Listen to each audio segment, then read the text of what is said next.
A lot to watch as we move into this closing bell because we have got a big IPO to talk about. SpaceX's IPO is set to be among the largest of all time. The company targeting a $1.75 trillion valuation.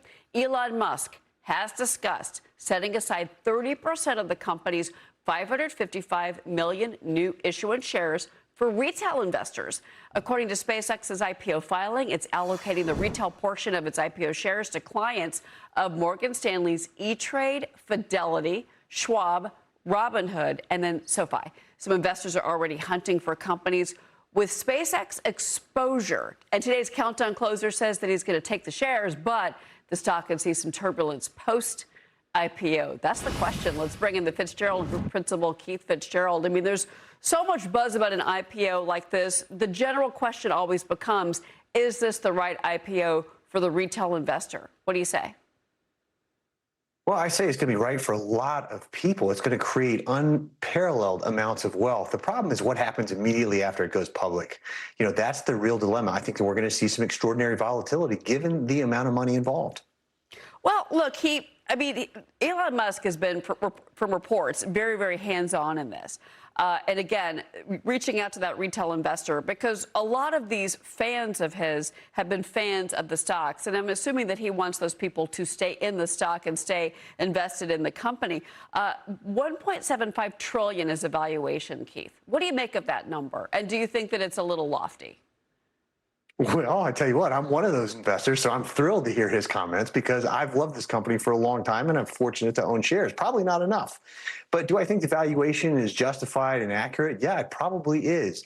Because one of the problems we have today is that people are thinking big. They're not thinking big enough. And when it comes to a visionary like Mr. Musk, who's controversial, that really becomes the challenge. It's not the number itself. It's whether people believe it. I think they should. How do you think that this pipeline of these mega IPOs is going to play out for the rest of the year? Because it's not just SpaceX. We're talking about OpenAI. We're talking about Anthropic.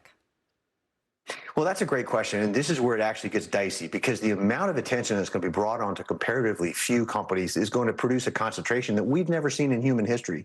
But again, I do think that longer term patience is not only going to be rewarded, but rewarded handsomely. The question is this 20, 30, 40% repricing that I think is very realistic within 12 months of going public for any of these big giants. Yeah, well, look, I mentioned some of these ancillary plays when it comes to a SpaceX IPO. I want to go back to that because you're looking at, say, an EchoStar, someone that's got a relationship, that there's a buy-in, those side players, if you will. How many of those are you going to be watching, following, or buying into as we get ready for this IPO?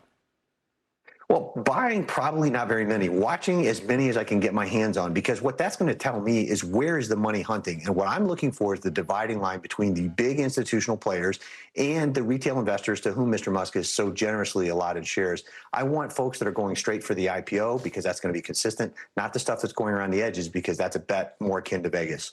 All right, Keith, thank you so much for joining me at the end of the program. Wall Street making it rain. New record for the Dow. The S&P 500 turning positive for the week. NASDAQ losing some gains there. That's going to do it for me and the Claman Countdown.